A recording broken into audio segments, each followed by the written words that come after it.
Hello students, आज हम लोग इस लेक्चर में डिस्कस करने वाले हैं sum of first n terms of an arithmetic progression. ठीक है, तो अरिथमेटिक प्रोग्रेशन का n टर्म का सम फाइंड करने के लिए हम लोग इसमें फार्मूला ड्राइव करेंगे और कुछ इंपॉर्टेंट क्वेश्चंस भी करेंगे। तो ये टॉपिक आपके लिए बहुत ही इंपॉर्टेंट है क्योंकि जेईई मेंस और एडवांस में इस टॉपिक से बहुत अच्छे अच्छे क्वेश्चंस पूछे जाते हैं। ओके, तो स्टार्ट करते हैं।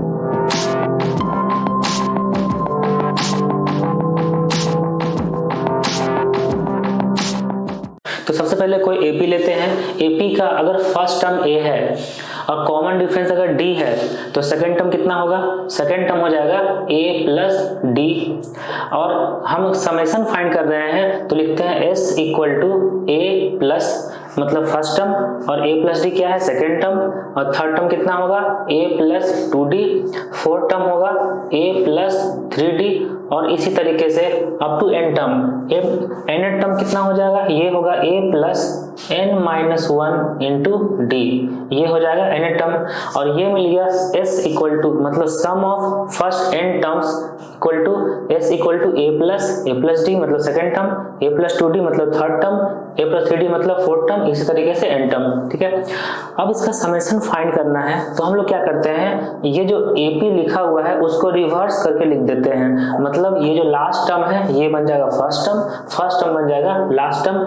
तो हम लोग यहाँ से लिख सकते हैं s इक्वल टू ये लास्ट टर्म है a plus n minus 1d, वो यहाँ पे लिखेंगे तो ये होगा a plus n minus 1 into D. और सेकेंड लास्ट टर्म कितना होगा? n minus 2d। ठीक है, सेकेंड लास्ट टर्म कितना होगा? n minus 2d। लिख सकते हैं a plus n minus 2 into D. ठीक है, इसी तरीके से यहाँ लास्ट टर्म हो जाएगा a, क्योंकि फर्स्ट टर्म a है तो यहाँ लास्ट टर्म हो जाएगा a। इस AP को रिवर्स करके लिख दिए। उसके बाद दोनों AP का समेशन करेंगे, तो ये s plus s left side हो जाएगा 2s।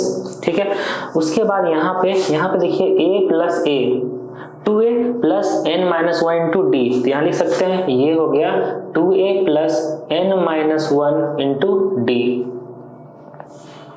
प्लस यहाँ पे देखिए सेकंड में कितना है? a प्लस a 2a और n माइनस 2 इंटू डी और प्लस d, तो n माइनस 1 इंटू डी हो गया। तो यहाँ पे लिख सकते हैं 2a plus n minus 1 into D.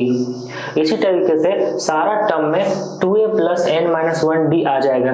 देखिए लास्ट टर्म में कितना आ रहा है? a plus a 2a plus n minus 1 into D, तो यहाँ भी आ जाएगा 2a plus n minus 1 into D. तो ये 2s इक्वल टू इतना आ गया, तो s इक्वल टू कितना आ जाएगा? 2 से डिवाइड हो जाएगा। अभी देखिए अभी क्या करते हैं, 2s इक्वल टू ये जो सेम टर्म है ना, सेम टर्म है, कितना टर्म्स है? n टर्म्स तक ये सेम चीज है। 2a plus n minus 1 into D, 2a plus n minus 1 into D up to n term तक। तो क्या हो जाएगा, अगर हम लोग k प्लस k 5 टाइम्स करते हैं तो 5k होता है, k प्लस k 10 टाइम्स करते हैं तो 10k होता है। तो ये सेम चीज है, इसको अगर k अज्यूम करेंगे तो k plus k n times है, तो क्या हो जाएगा? n into k। तो यहाँ लिख सकते हैं n इंटू k मतलब 2a plus n minus 1 into D. और यहाँ से s इक्वल टू लिख देंगे n by 2a plus n minus 1 into D. Clear हुआ? तो ये जो फार्मूला आ गया ये फर्स्ट n टर्म का सम का फार्मूला आ गया AP का। अब यहाँ से हम लोग एक और फार्मूला ड्राइव कर सकते हैं। सबसे पहले यहाँ पे s इक्वल टू लिख देंगे n बाई 2a है ना, 2a में a यहाँ पे रखेंगे, बाकी यहाँ लिख देंगे a plus n minus 1 into D. Okay, अब ये जो लिखा हुआ है a plus n minus 1 into D, ये क्या है? n टर्म है। n टर्म मतलब लास्ट टर्म। अगर हम लोग लास्ट टर्म को l अज्यूम करेंगे तो ये जो सम का फार्मूला है ये एक नया फार्मूला आएगा s equal to n by 2 a plus l। ठीक है, a प्लस l। ये फार्मूला कब यूज करेंगे? जब लास्ट टर्म दिया रहेगा तब। ठीक है, तो ये भी एक फार्मूला हो गया फर्स्ट n टर्म का सम का AP का। तो AP का फर्स्ट n टर्म का सम का दो फार्मूला है, एक है s equal to n by 2 into 2a plus n minus 1 into D और एक है s equal to n by 2 a plus l। ये दो फार्मूला बहुत ही इंपॉर्टेंट फार्मूला है। अब हम लोग इस दोनों फार्मूले पे मतलब sum of first n term पे हम लोग कुछ अच्छे क्वेश्चंस करेंगे जिससे आपको ये टॉपिक बहुत अच्छे से क्लियर होगा। ओके, अब क्वेश्चन नंबर 1 डिस्कस करते हैं। इसमें दिया हुआ the first term of an AP is 5। First term 5 है, लिख सकते हैं हम लोग a equal to 5 and the last term is 45। Last term 45 है एंड द सम 400 और उस सारे टर्म्स का सम है 400। Then find the number of terms. तो यहाँ पे a इक्वल टू 5 मतलब फर्स्ट टर्म 5 दिया हुआ है, लास्ट टर्म 45 है, लास्ट टर्म मतलब l इक्वल टू 45 दिया हुआ है और s इक्वल टू 400 दिया हुआ है। ठीक है, तो फाइंड करना है नंबर ऑफ टर्म्स। तो नंबर ऑफ टर्म्स फाइंड करने के लिए यहाँ पे देखिए ये जो l इक्वल टू दिया हुआ है 45, तो यहाँ पे हम लोग वो सेकंड वाला फॉर्मूला लगा सकते हैं कि s equal to n/2 into a plus l। तो ये फॉर्मूला लगा सकते हैं। तो इसमें s का वैल्यू दिया हुआ 400, यहाँ लिखेंगे 400 इक्वल टू यहाँ हो जाएगा n/2, a मतलब 5 और l मतलब 45। ठीक है, तो यहाँ से ये हो जाएगा 400 equal to n/2 into 45 plus 5 ये हो जाएगा 50।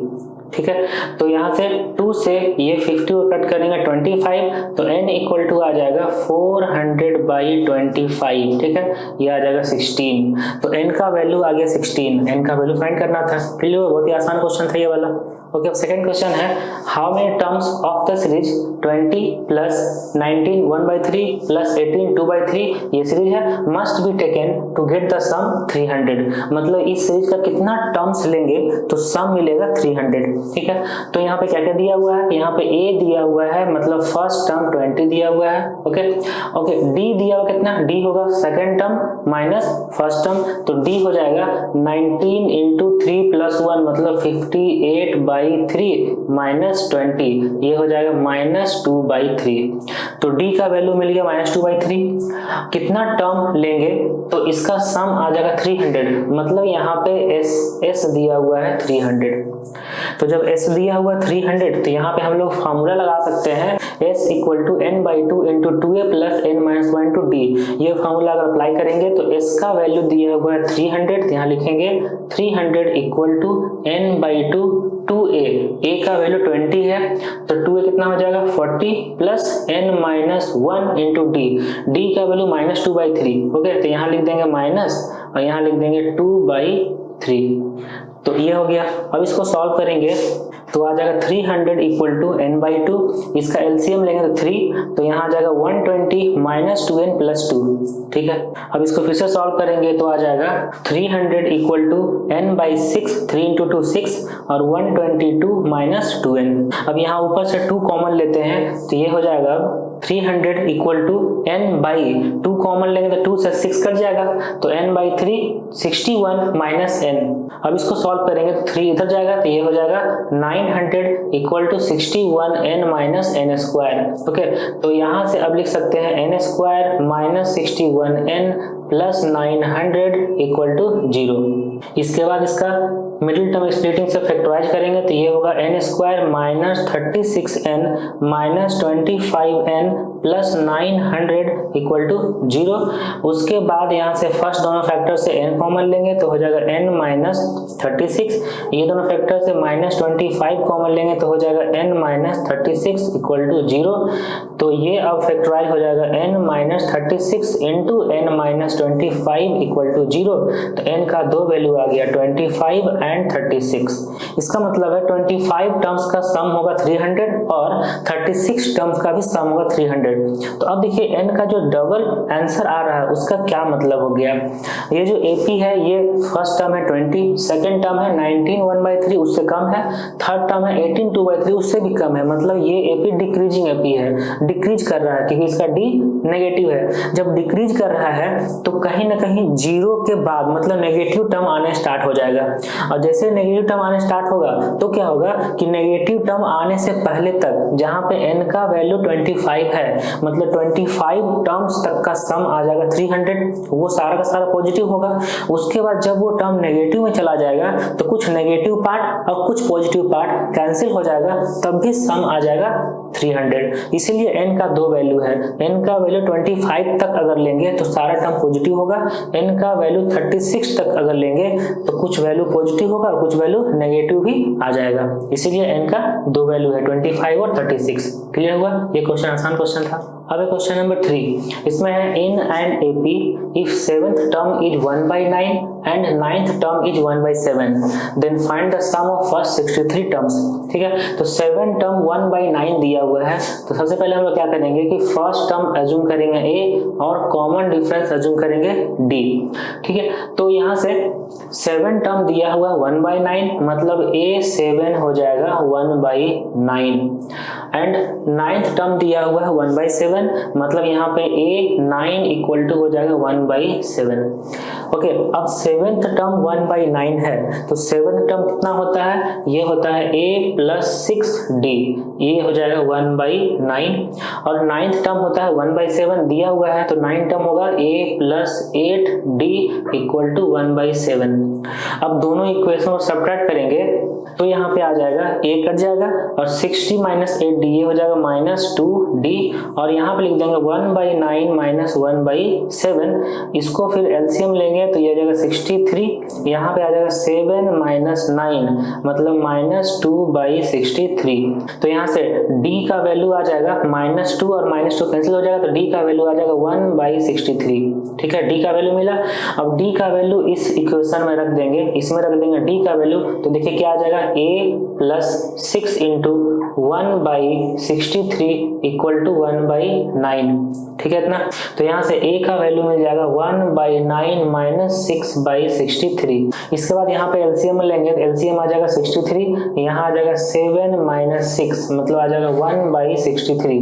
तो a का वैल्यू आ गया 1/63 और d का वैल्यू आ गया 1/63। अब फाइंड करना है 63 टर्म्स का सम, तो लिखेंगे s इक्वल टू 63/2 इंटू और होता है 2a + 63 - 1 इंटू d। ठीक है, n का वैल्यू 63 दे दिया है तो s इक्वल टू यहाँ से आ जाएगा 63/2 2a का मतलब है 1/63 तो ये होगा 2/63 प्लस 63 - 1 मतलब 62 और d का वैल्यू है 1/63।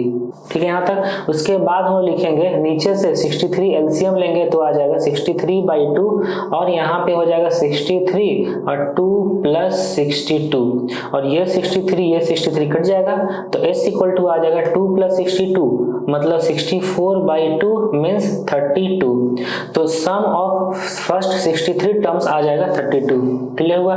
ये तो यहाँ पे दो इक्वेशन हम लोग बना लिए। 7 टर्म 1/9 दिया हुआ था, 9th टर्म 1/7 दिया हुआ था, तो दो टर्म बना जिससे a का वैल्यू और d का वैल्यू मिल गया। a और d का वैल्यू जैसे मिला तो हम लोग ये फार्मूला था 63 टर्म्स का सम का फार्मूला उसमें रख दिए तो सम आ गया 32। क्लियर हुआ अच्छे से क्वेश्चन?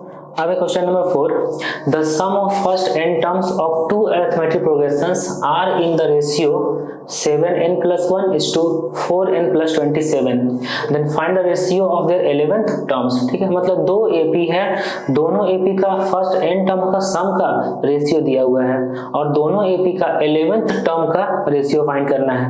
तो दो एपी है तो यहाँ पे अज्यूम करते हैं कि फर्स्ट एपी का फर्स्ट टर्म a1 है, कॉमन डिफरेंस d1 है, सेकेंड एपी का फर्स्ट टर्म a2 है, कॉमन डिफरेंस d2 है। ठीक है इतना। तो अब दोनों एपी का n टर्म्स का सम का रेशियो दिया हुआ है, मतलब यहाँ पे लिख सकते हैं sum of n terms of first AP by sum of n terms of second AP equal to 7n + 1 by 4n + 27। ठीक है इतना। तो फर्स्ट एपी का n टर्म का सम का फार्मूला अप्लाई करेंगे तो s ऑफ 1 इक्वल टू आ जाएगा n/2 into 2a1 plus n - 1 into d1, क्योंकि a1 था फर्स्ट टर्म और d1 था common difference. Okay, second AP का n टर्म का सम का फॉर्मूला लिखेंगे n/2 into 2a2 plus n - 1 into d2। तो अब देखिए ये इक्वल टू कितना दिया हुआ था, ये था 7n + 1 बाई 4n + 27। ठीक है, अब यहाँ से n/2 और n/2 दोनों कैंसिल हो जाएगा क्योंकि n तो नंबर ऑफ टर्म्स है, तो यहाँ से आ गया 2a1 + n - 1 into d1 by 2a2 + n - 1 into d2 equal to 7n + 1 by 4n + 27। उसके बाद फाइंड करना है दोनों एपी का 11th टर्म्स का रेशियो, तो इसका मतलब है कि a11 of first AP by a11 of second AP, ये रेशियो फाइंड करना है। तो फर्स्ट एपी का 11th टर्म क्या हो जाएगा, ये हो जाएगा A1 plus 10D1, 11th term हो जाएगा A1 प्लस 10D1, और सेकेंड AP का 11th टर्म क्या हो जाएगा, ये होगा A2 प्लस 10D2। ठीक है, क्योंकि फर्स्ट AP का फर्स्ट टर्म A1 है, कॉमन डिफरेंस D1 है, सेकेंड AP का first term A2 common difference D2, इतना लिख सकते हैं।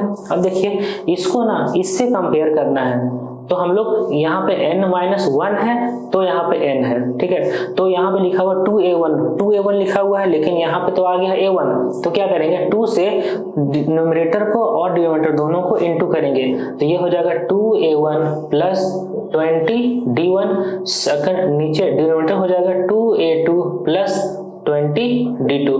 ठीक है इतना। तो इसके बाद हम लोग अब देखिए 20 लिखा हुआ है, यहाँ पे n-1 है, जब कंपेयर करेंगे तो यहाँ लिख सकते हैं 2a1 plus 21 minus 1 into d1। Okay, यहाँ पे लिखेंगे 2a2 plus 21 minus 1 into d2। अब जब हम इसको इससे कंपेयर करेंगे तो यहाँ पे देखिए 2a1, ठीक है, 21 माइनस 1, यहाँ पे n-1, जब यहाँ n का वैल्यू है तो इसका रेशियो है n के टर्म में 7n प्लस 1, n के प्लेस पर यहाँ पे 21 आ गया है, तो क्या करेंगे हम लोग, तो हम लोग यहाँ पे n के प्लेस पर 21 रखेंगे तो रेशियो मिल जाएगा, तो रेशियो क्या आ जाएगा 7 into 21 plus 1 by 4 into 21 plus 27। जब इसको सॉल्व करेंगे तो 21 इंटू 7 प्लस 1 करेंगे तो ये आ जाएगा 148 बाई 111, मतलब रेशियो आ जाएगा 148:111। ये हो गया इसका answer. Wish you all the best.